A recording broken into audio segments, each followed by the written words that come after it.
You know, as we stand here today, we're going to try to go to Washington. Our campaign has said, our campaign committee, we have a committee, it's called Trooper for Congress Committee. This campaign committee has said we're going to go, we're going to fight all the way, and we're going to try to change Washington. Our campaign is so simple, it's biblical based. It's based upon the fact that we want to get the truth out. So we're going to spread the truth. The second part of that is that we're going to put a elected official in office who is a Christian. And our prayer for our whole campaign goes like this. God, just please protect our American people, our candidates, protect those who vote, build a hedge of thorns around them to protect them as they vote and know the truth. Ladies and gentlemen, that's what our whole campaign is about. Most of you know I'm a registered professional land surveyor, and being a surveyor, first it was kind of thought, well, what's a surveyor going to do in office? And I got to looking around. I remember George Washington was one of our most famous surveyors. Some of y'all knew that already, but he has some 1,600 surveys documented on file. Thomas Jefferson was a surveyor. Abraham Lincoln was a surveyor. And Abe was actually a land surveyor at the time he entered the office as president. Ladies and gentlemen, I guess a land surveyor must bring a lot to the table because God has told me He wants me to go. Now, our Constitution was designed for such as this, but let me share a little bit more about this. See, there's such a gap right now between the American people and the Congress. And our Congress was designed where we elect people every 2 years. Why every 2 years? Really simple when you think about it. It was designed where that every 2 years an American would come out of the people, and he would come and he would serve in the White House and the Congress. And so what happened is that somewhere along the road we got off of that. We don't have people coming and going in now like they used to. It was called a people's representative. And so that's what Congress was all about, being a people's representative to the people.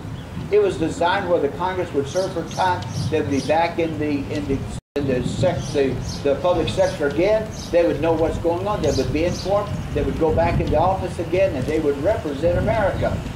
Something has happened in times past. We do not have that representative that we thought we should have, a people's representative in the White House today, because somehow or another we got turned on to professional politics, people who are professional politicians.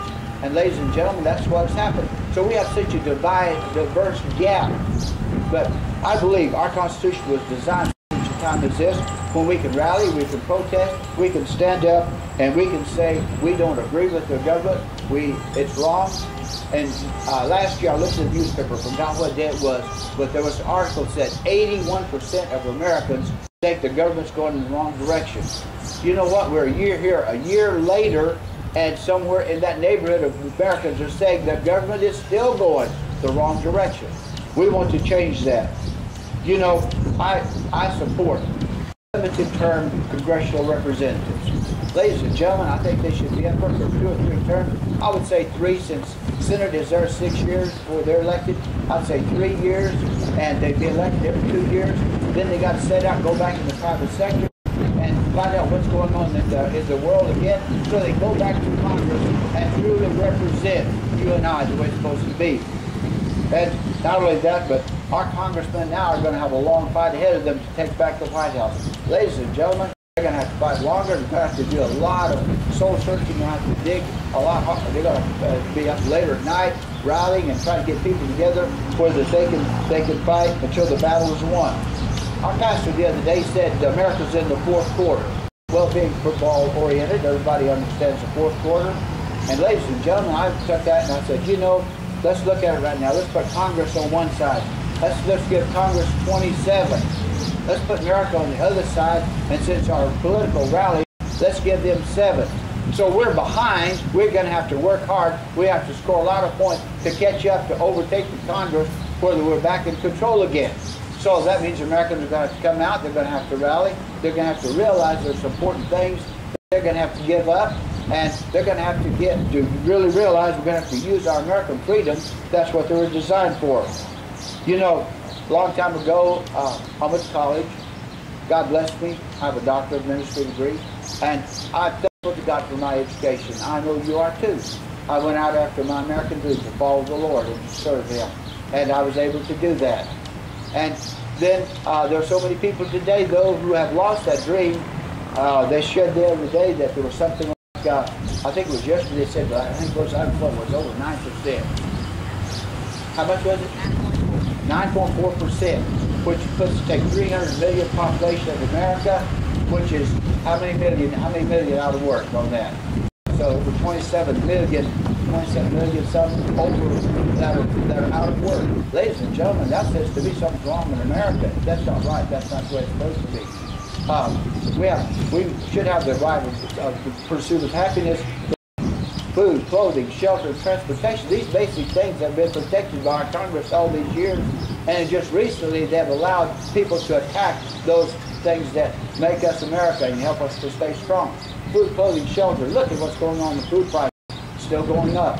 Look at what happened to gas prices right now. It's going up. What's happening? Another opinion that somebody else is buying all the oil, so that's going up.